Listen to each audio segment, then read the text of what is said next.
Hello and welcome to Wake and Jake, a very special edition. It's President's Day, obviously. February 16th. Knew that. You might be enjoying the holiday, maybe you aren't. I don't know what you're doing, but you found yourself here, and we thank you for it. It's going to be a high and tight episode. Half sprung it on Beebs. We just got back from spring training. Plane landed 2 hours ago. We're in the office. Can give some spring training happenings, maybe early on or throughout. I did want to put something on the feed for you guys, always.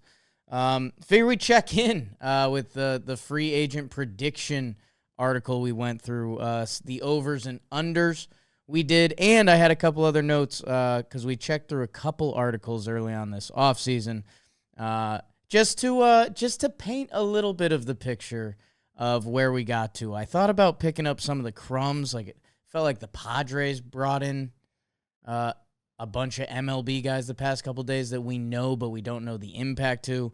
I thought about doing like a all MLB guys that got signed under $3 million. Update. Here's a little Story LEBBD flyer for you. This one's for free. Signing I hadn't heard about.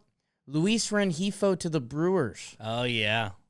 1 year, I think $3.5 million or something like that. Yeah, I think that was as we were really getting going down in Tampa. I don't know. That doesn't pass the sniff test in a good way for Brewers fans. So that one's for free. Let's get into it. I guess spring training, we just got back from Tampa. Vibes were high, except our internet cable got cut. Literally, the house next door was doing work. And you could just see the wire was cut in the ground. So that changed part of the tenor of the trip as a media company trying to upload, download, and any load. Send or watch. You're like, oh, the TV doesn't work anymore either. Which, we made our own code names last night, and we played a fun game. Yankee spring training was solid. It's a lot of just saying, hey, how are you to people, but in a slightly meaningful way, because normally I'm the hey, how are you guy. Jimmy goes and does his thing, but he likes doing the hey, how are you, because you're catching up with the PR team, you're catching up with the manager, the players that want to yuck with us. Not that there's a group of players that specifically don't want to yuck with us, but people forget they're at their job.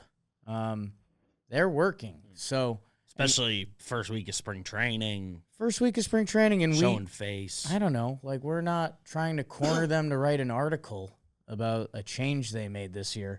So I don't know. It's always cool to see a couple of new guys that light up. Joe's and Fernando Cruz. The company's been waiting for that for a while. So yeah.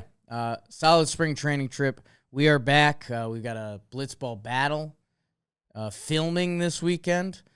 So we're in the teeth of it, man, as we sneak up on WBC, and we've got some fun stuff with that. But I figure we do a little baseball boogie before you guys see Jolly Olive in the tier list later in the week.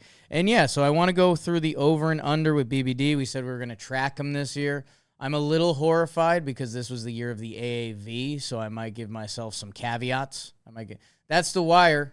That's Jimmy grabbing it, which I didn't love.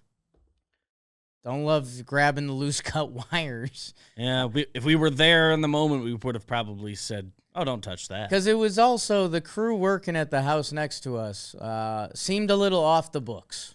They didn't seem process-oriented. And there's nothing... It's not political in any direction because some of the guys were just some old lost white guys that just looked like the kind of guys that would be looking for wires to cut.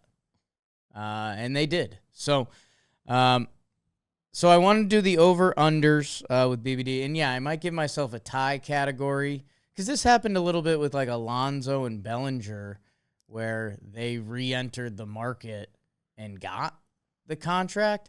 I don't need to give myself excuses. So we'll go through that. We did that through an Athletic article at the start of spring training by Tim Britton. And then another thing I just wanted to note real quick. Another one of the things we did was the MLB 2025-2026 execs predict free agency. It was an ESPN article by Jesse Rogers, who we always say we're going to befriend. and I just need to extend that olive branch. And there was just a couple funny things that stood out to me. If you remember, the starting pitchers were kind of like a big three, but not a big three. It was Framber, Cease, and Ranger Suarez. Framber, there was only one executive that had the Tigers for him, so that shows you how that goes. Ranger Suarez, it was a tie between the Red Sox and the Phillies, and I think that's kind of where it landed. Cease was the Mets big, but the Blue Jays were the 2 teams, so we ended up around it. The other one that made me laugh, Tatsuya Imai, kind of the 4th starting pitcher in the mix, who I think we'll talk about in a little bit. Of the executives polled, nobody had the Houston Astros. Giants, Yankees, Dodgers, Cubs, Blue Jays, Padres. So, sometimes I laugh or I'll question myself if there's something I should or should not be saying. But it's kind of funny. Like, that's just not how the great game goes. In MLB free agency, when everything starts getting laid out on the table. Oh, let me double check this out. Oh, never mind. It was, were they going to trade Scooble or not? Which small market team will make the most noise this winter? Pittsburgh, Cincinnati, Kansas City, Miami, or Tampa? Well, I guess. Depending your definition of noise. Pittsburgh made the most noise. So credit to them, I guess. All right. So that was the news and notes updates from that story. Let's start going into the over and under, Beebs. I guess, we started with Kyle Tucker, right? Mm-hmm. 10 years, 350? The line that was given was 12 for 460. Ha! Which you said under, and you were correct. Okay. Oh, that's right. That was his, in this article, he had a before the season prediction, and then he had an after the season prediction, because I think he did both of those articles. Changed. 12 for 460. Yeah, we saw, what was the Blue Jay number? 10 for 350? That sounds right. I don't know I think if so. Official. And that's also the number Tim Britton had here in his preseason predictions. And yeah, we don't have to relive the whole saga as we go through these. But the Kyle Tucker, we ended up in the weird place with Kyle Tucker. Does Kyle Tucker love baseball? Is Kyle Tucker a star? He ends up in a fine situation. Was it 4 for 240? 240, I know, is the final number. So yeah, 4. That's crazy. Multiple opt-outs in there. That's crazy. Call it. Do whatever you like to do, Kyle Tucker. Whatever you want to do. Or go out and get a ton more money. So I guess if I'm counting that as a win, I can't really count against myself. Some deferred. Obviously. How about the deferred money? 4 for 240. That's 57.2 AAV for Kyle Tucker to play for the Dodgers. Okay, feeling good about that. Bo Bichette, 28-year-old shortstop, kind of. Tim Britton had him projected for 8 years, 212. Mm-hmm. And you said over. Yeah. Well, okay, this is where I'm going to defend myself in every direction. So 8 years, 212. Beebs, you might need a calculator over there. I might need some divisions. That would have been 26.5 a year. 26.5 a year. Bo Bichette ends up getting $42 million a year, 3 for 126 with the opt-outs. So Bo Bichette plans on getting a lot more money. He's 28 years old. Belly, as a 30-year-old, got 5 for 162. If you add what he got on that free agent deal first time. I shouldn't give myself the point. I want to give myself a tie.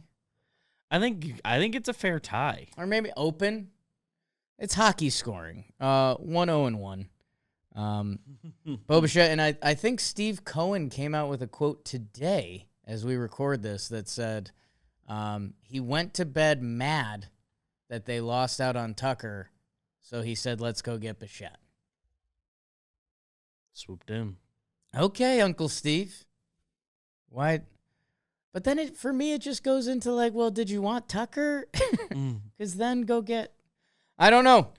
They got like how different is that offer as far as what the Mets offered? And for me, that feels like we're doing too much.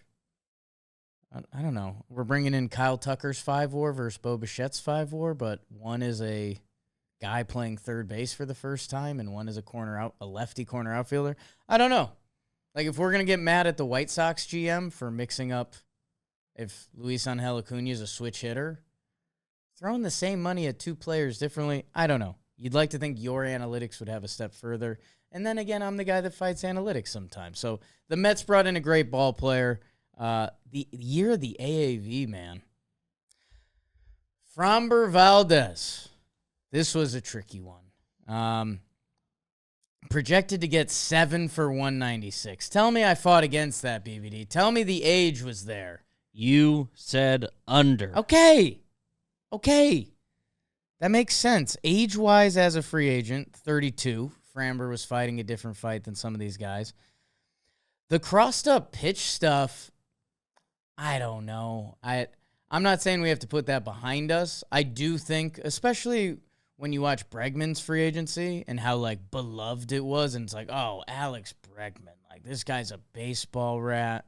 Adding him to our clubhouse and what that does to the team dynamic. Framber definitely didn't have that card. Probably closer to the opposite card.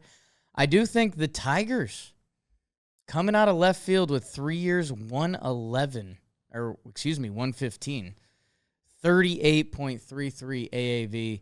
Framber gets rewarded for how good of a pitcher he was, and I think you can just... It was the largest contract given to a Latin pitcher ever. It was like the 6th highest AAV to a pitcher ever. That Framber Valdez got rewarded for his ability, his availability, his endurance. And at the end of the day, he didn't really get knocked too much for the quote-unquote off-the-field, or I guess the one on-the-field incident. That from what we saw this free agency between, like, Bo Bichette got a 3-year deal. He's 28. Yeah. It's impossible to know what he would have gotten without it because that's not the timeline we're on. But, like, I don't know how different... We just don't know how differently that would have played out. Like, with age stuff, like, I probably would have scared some people and not necessarily doing, like, the year yet. There's really only one outlier that could be used against my case for Framber Valdez, and I don't know if he's next on the list. He's not. But the biggest winner of this free agency is Dylan Cease, by far. I think I'm skipping some guys. Let's not. Because next on this list was Tatsuya Imai. Oh. Tatsuya Imai, I had him projected 8 years, 190? Mm-hmm. Oh, no. And you did predict over with the note that if you're the signing team, you'll get more sponsors. Just pay.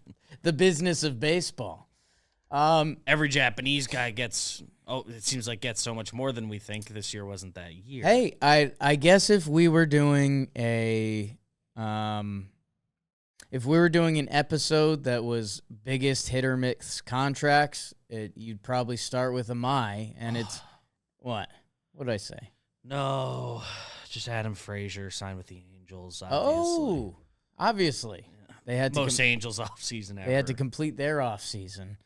My goodness. Go Adam Frazier. We love Adam Frazier here. We'll cover it next step. Yes. I did laugh / get jealous when we first found Celsius, the energy drink. Yeah. Adam Frazier was one of the only athletes sponsored by them. So he must have, maybe he, is involved. I don't know. We'll look into that. The Imai thing, yes. I was on a big, it seems like every pitcher that comes over is a stud. And even on this page, his player comps from Japan were Kodai Senga, Kikuchi, and Hiroki Kuroda. Kikuchi has been a win as far as starting pitching goes. A big win? Let's see what the numbers are. I think he kind of did. Having a full career. Last year, he was 178 innings, a 3.99 ERA. So, okay, not elite, but the last 2 years, you've gotten 175-plus innings at a 4 flat ERA. I could cook those books if I wanted to. I could tell you there's only 17 starters that have done that the past 2 years. Number was made up. That is not a real stat, and I don't want to look it up right now. Yeah, I will say we talked to some people with Inside Baseball, and we got some scouting reports on Imai that I would have liked before we did this exercise. On the field and off, teams were wondering. And hey, how about this? If I had to place a bet, no DraftKings ad read, just me speaking that way. If I had to place a bet and we were doing an episode that was like most hit or miss free agent contracts this year, I would still put Imai as a hit. It feels like a pretty riskless signing. Like obviously, like it's a lot of real life money, and well, if he's total disaster, yeah, sure. But 3 years, $54 million, which again makes you almost feel weird. Although that was funny when it came out because I think his AAV was the second highest ever to Yamamoto for a pitcher coming over. His 3 years with Houston is going to be very interesting. Like again, I'm buying stock, especially early in the first season as the league doesn't see him. He's 28 years old, and it's going to be the funny side of these short-term AAV contracts because for him and Murakami, who are two guys that believe in themselves, like those contracts can be massive wins for them. If they go back into free agency and they've proven what they can do at the major league level, they're going to clean up. Who knows what free agency is going to look like in 2-3 years. I would still bet on it. Reading that 8 years, $190 million, and then seeing how his free agency played out, and knowing that even like pitching wise, I don't know. I think teams are interested to see what it looks like. The scouting report on his pitching ability seems to be just not uniform. Yeah, definitely. Like people. Again, we talked to a couple people, and who knows? Remember, people said Ohtani couldn't hit at the big league level. So who knows the line between skill, work ethic, scouting, ability, cojones? You got to throw a 3-2 pitch to Freddie Freeman. How do you throw it? I don't know if we can still measure that, and we probably think we can. But I don't know. I'm not betting against him. The guy was nails. He has the same stats, if not better, than a lot of pitchers who have pitched really well over here. That I'm still going to be in on my 8 years, $190 million. Little Poppy's eyes lit up too much. Cody Bellinger returned to the Yankees. That's good. In this article, he was projected for 182 Beebs. Did I? Yeah, you went over. Your prediction was exactly 185. Oh. So I don't remember the full context around that, but I noted that it was. It is something to note. Yeah. Cody Bellinger's second highest AAV this free agency. Kyle Tucker than him. That's what with the Fangraphs funky has. structure. Yeah. 5 years, 162. So if Cody Bellinger added one more year, that would have been over. At that overall AAV. Yeah, rate. so I don't know. I guess I could play the AAV game, and I've done that excuse with Belly before. I thought he was going to get more than 5 years. With the Mets being involved, Toronto, there was rumors there. It seemed like that didn't happen. Cody has opt-outs after year 2 and 3. After year 2 and 3, and if a lockout were to push it back, were to eliminate a season, they slide back a year as well. Wow. Either way, he gets 2 chances. So, yeah, I don't think I can count it. AAV-wise, there's an argument I could give myself the fake Storielli tie, but I will not. I think the thought was they were going to handle it similar to DJ and the Hicks extension, where lower the AAV hit a little by extending it, and they kind of just gave him a better offer. The year of reduced AAVs, and again, I just thought the Mets were going to be a little more desperate for Belly. I thought Toronto, depending where Tucker went, would the Dodgers be back in on Belly? And then remember, by the end of Belly's free agency, everyone was just like, "It's the Yankees." For at minimum, the last 2 weeks, everything. Reading the tea leaves, just him and the Yankees are staring at each other. Yes, the Yankees. Nobody else is there. Whatever. We want him back. He was good. Okay, the guy that I'm interested to see about, Dylan Cease, who in this article, the spring projection was 6 years, 196.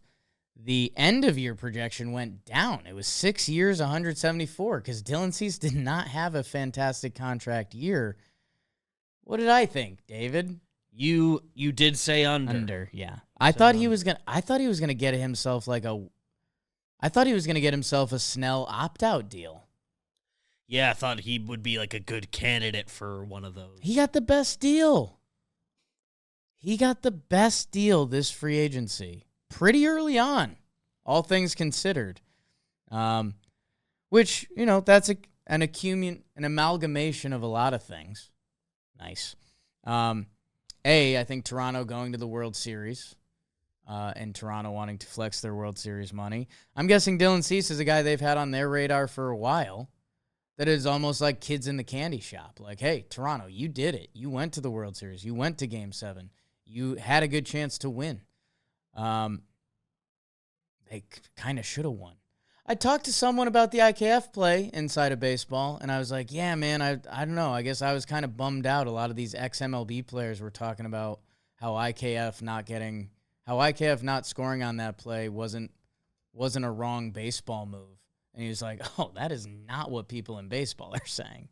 So, didn't mean for that shrapnel to happen, mostly just trying to cover my butt. How about this? Here's what I can tell people. This probably didn't affect the final play. On that play, IKF slides feet first, and he's wearing an oven mitt. So, literally just arms up with the glove on adds a little drag. Where when you have the oven mitt on, you're supposed to extend. It's to slide head first. Again, that part wasn't the difference in the play. But anyways, Dylan Cease, yeah, I thought he was going to have to. He got the most traditional contract this free agency. Traditional of big free agents getting the AAV spread out a certain amount of years. 7 years, 210, 27 mil a year. And, great for Dylan Cease. And it's very interesting. I see a Zach Wheeler comparison where if there's a pitching coach that can tinker with him slightly, he has durability and he obviously has pitching ability with a couple, 2 top 4 Cy Youngs that if there's the guy that can slightly get in his ear a little more and tinker that in, I could see it being a Wheeler-esque contract. If he has what his career has been up to this point, it just would be interesting. I mean, he's the past 4 years, 2 have been up, 2 have been meh. Very interested to see if Toronto had known how the rest of free agency was going to play out. That would be the interesting conversation. Like when they saw what the Framber number ended up being. Right. If I could tell them they could have had Framber for 3 for 115, which, by the way, maybe they don't. Yeah, I know maybe they knew that. I know we're getting so caught up in years now, which feels obtuse. But in 3 years, Framber's making 11 mil more a year.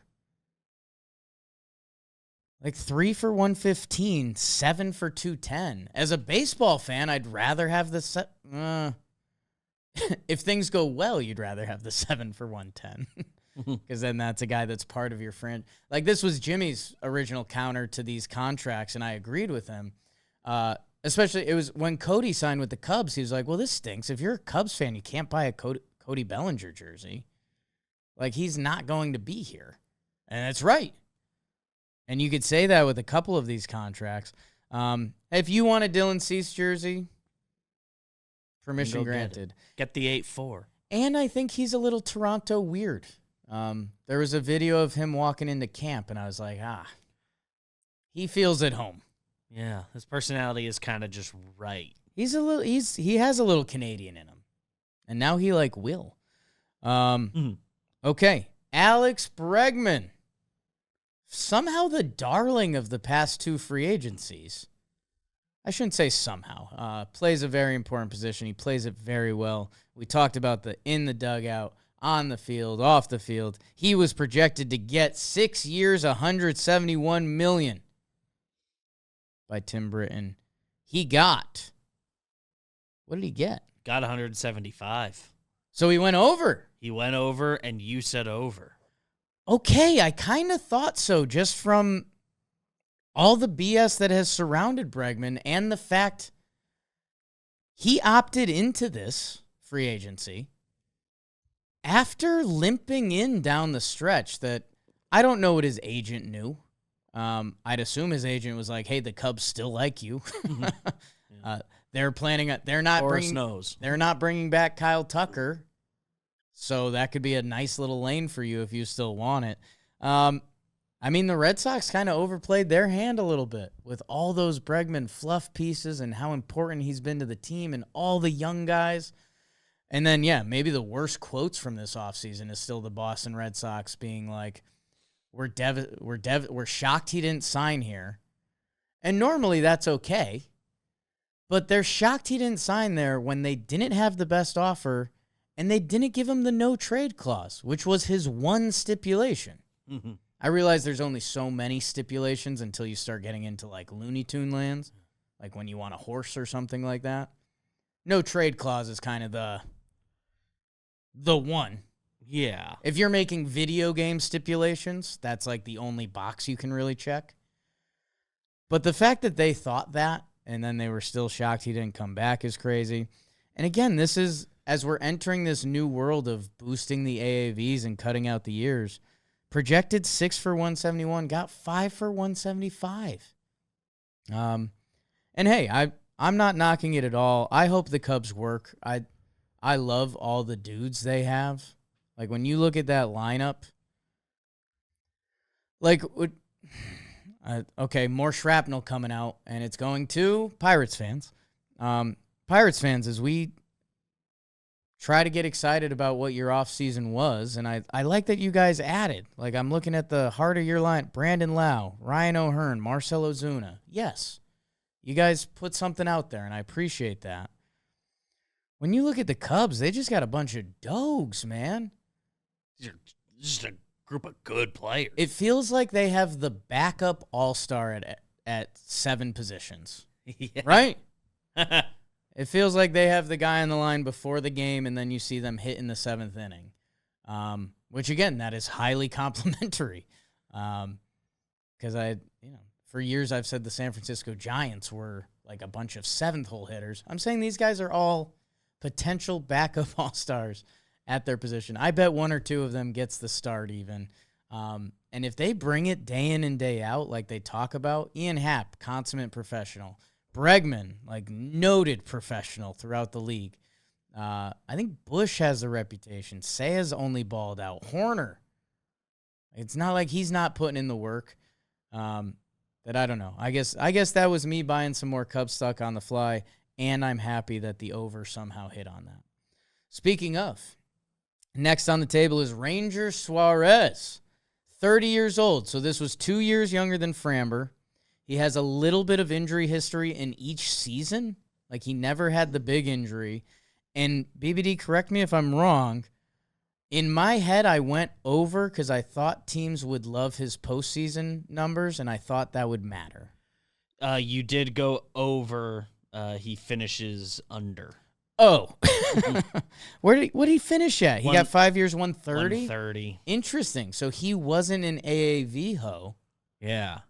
Like, I think we were talking on that episode, if memory serves, this is pre-Cease actually getting signed. We probably would have had him and Cease. If you told me one of them gets this, one of them gets the other, we probably would have flipped them. I mean, I guess Rangers sort of gets a straight-up 5-year deal, but, like... Yes, I think... We would have had him pegged as a guy that gets, like, the surprisingly bigger guarantee. Yeah, it's interesting because the durability can't be overlooked, and that's what Cease has in droves. And again, he has performance there as well. Yeah, Suarez, he hasn't gotten to 160 innings in a season. He's got 3 150s, so I obviously butter knife that how I wanted to. And for me, the postseason stuff feels special. I don't think guys can just do that. I don't know if it's heart rate. I don't know if it's being special or whatever it is. And yeah, so him and Cease being the same age, I guess for me, and I was talking about Cease seeming like the normal contract, Cease feels a step aggressive. And again, I hope it's right for Toronto and they're banking. You get paid on what they think you're going to do upcoming. Ask Eugenio Suarez, who I'm hoping we didn't play this game with. But yeah, with Ranger, with a little bit of injury history, with his frame listed 6'1", 217. 217's oddly specific. I guess, hey, I don't know. That's how we would say our weights. Career 338 from Ranger Suarez. What's Cease's? I'm going to look. What do we think? 388. Maybe I'm a little too old school. Maybe I'm just a little bit too old school. Oh, my God. Dylan Cease's picture. Maybe get that on the screen, BBD. He looks like a crazy Padres fan in his Baseball Reference picture. He looks like a fan that placed a bet, like will not shave until Cronenworth hits the cycle. Look at him on the right there. That's just a young, cute, innocent man. Anyways, okay, Ranger, you got me. And every now and then I forget he's on the Red Sox. Yeah, that's between him and Pete, another guy we'll get to. Like, they're going to be part of our lives for the next 5 years. Wow. Both of them. Yeah. Although division games, there's not as many. Okay, let me keep churning. Before you churn, I don't want to get us too off the rails, but just great Chris Rose Instagram post from out in Arizona. I feel like we should check out sooner rather than later. He met this guy at Mariners camp, and he found out he was his basketball coach as a kid. It's incredible. I instant like. Who is it? Charlie Bellinson? Bellinson. Quick pronunciation. Yeah, not sure I'm saying that right. But yeah, I mean, it's the definition of Chris Rose. Walking around Mariner spring training. A legend in his own right. More of a legend than a lot of the players that'll touch the field that day. For his, 11 years of the best MLB TV show. Or whatever it was. And here he is with a kid he coached in basketball. We didn't know Rosie coached basketball. I had no idea. And, I mean, the beauty of Chris Rose is that in the caption, he does talk about beating the press. Don't dribble, pass. And by the way, that's a lesson. If you've played a little bit of organized basketball, that first time you try to dribble through the press, you're like, oh, that's not how this works. So good coaching by Chris Rose. And shout out to Charlie Bellinson, if that's how we say your name. Yeah, he's in the club. Okay, let's start chewing through a few more. Me and BBD both got to get out of here. Caffeinate, hit bed early, hopefully. I think that's my plan. Kyle Schwarber, the prince who was promised. It was kind of funny. In the ESPN article I mentioned earlier, one of the questions was which hitter was most likely to return home.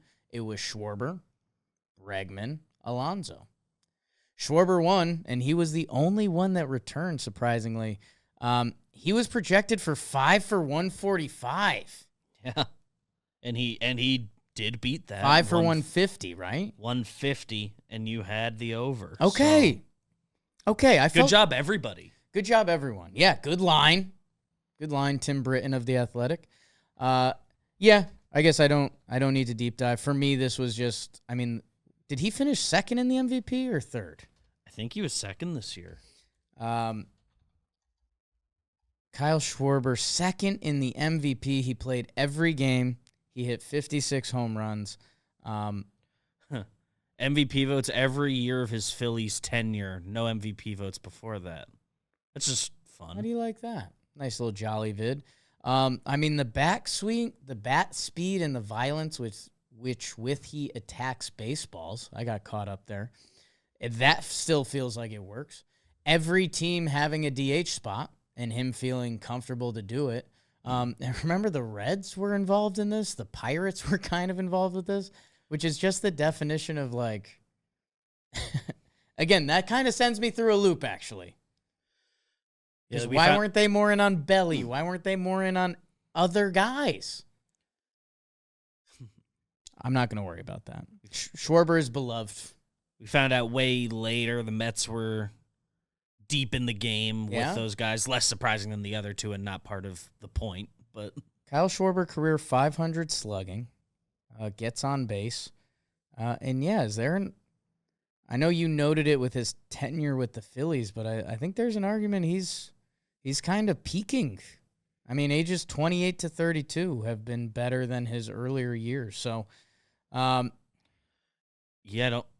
the year before signing with the Phillies is the only year by OPS plus like better than any of his other years with the Phillies. Right. Yeah. Hey. So his last 5 are pretty sweet. I mean, for the last 4 seasons, he's averaged 47 home runs. He should be in the I hate Aaron Judge category next time when we do tier list. Because what he's doing is pretty straight up silly and just one of the most beloved guys in the game. Might win that award if we did a GM survey. Highest Q score guys, he's up there. Peter Alonso, my guy. Pete the Meat. I screamed and yelled that everyone should sign him. Power hitters like this do not come into the market, yada, yada, yada. I got left at the altar. He went with his tail between his legs to the Mets because that's where he wanted to be. And then, as the jealous, spurned ex, he said, I'm going to ball out, and then I don't need to return here. I'm going to come to grips with that.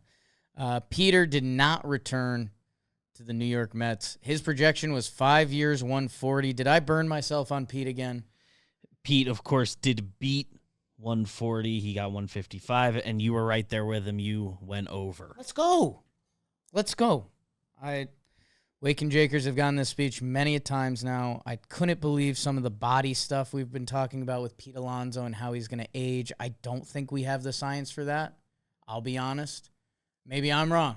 And if you're a scientist that knows how professional MLB hitters' bodies will definitely age, let me know. But 38 homers last year, 126 RBI. He had Soto in front of him, led the NL in doubles. And we talked about availability and how Cease got paid more than Ranger Suarez while having an ERA half a point higher, but he makes all his starts. Pete Alonso has played every game the past 2 years. Every game. Not a Sunday getaway. Like, that shit matters. I think there's some teams that don't appreciate how much that shit matters. Anyways, emotional. Josh Naylor. All right, let's start chewing. Josh Naylor was projected 4 years, 92. Yeah. Is that what he got? He got 4 years, 92 and a half. No. So he went over, and you were on it. Okay. Your official prediction was 5,105. Okay. But not impressive. But technically a very sharp prediction. Happened quick. Good for him. Him and Seattle seem to have a good thing. They both read this article and said, yeah, actually, that's a good idea. You'll do that. We both like it. What do you think about this article? Throwing a $500,000 and we're done. These two, such wild cards. I guess if I was doing free agency wild cards, I would unfortunately throw in the Japanese players as a grouping because I have nothing to lean on. But Munetaka Murakami, who made headlines for the White Sox writing his name wrong at camp, and Kazuma Okamoto, who people are just kind of forgetting that, like, he's supposed to be an everyday starter for the Blue Jays instead of Bichette. So let's see what that feels like. I mean, this is going to be insane because, yeah, Murakami, who's supposedly a legendary power guy, and if you're a projections person, which I am not, if you go on the projections, Murakami's projected to be with, like, the top power hitters this year. I know it's not how it works, and I just said I don't use it. Other people do use it. Murakami was projected for 8 years, $158 million. Okamoto 4 for 78.5. Murakami got a 2-year deal. Yeah, $34 million total. So that is under. And Okamoto was 4 for 60?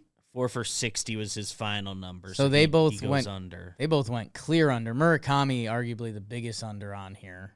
Where was I again? You were with the under on Murakami. You thought Okamoto could beat that number. Okay.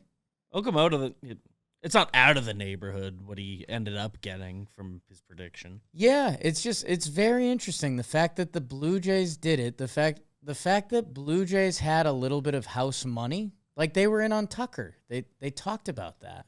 So that means they wanted Okamoto. You know what I'm saying? Yeah. When we were talking Framber Cease stuff before, like they still had one of the more active off seasons and got Okamoto. So maybe it wouldn't have mattered at all if they waited that out, and they're just happy they had that. You're right. Done. Right. But they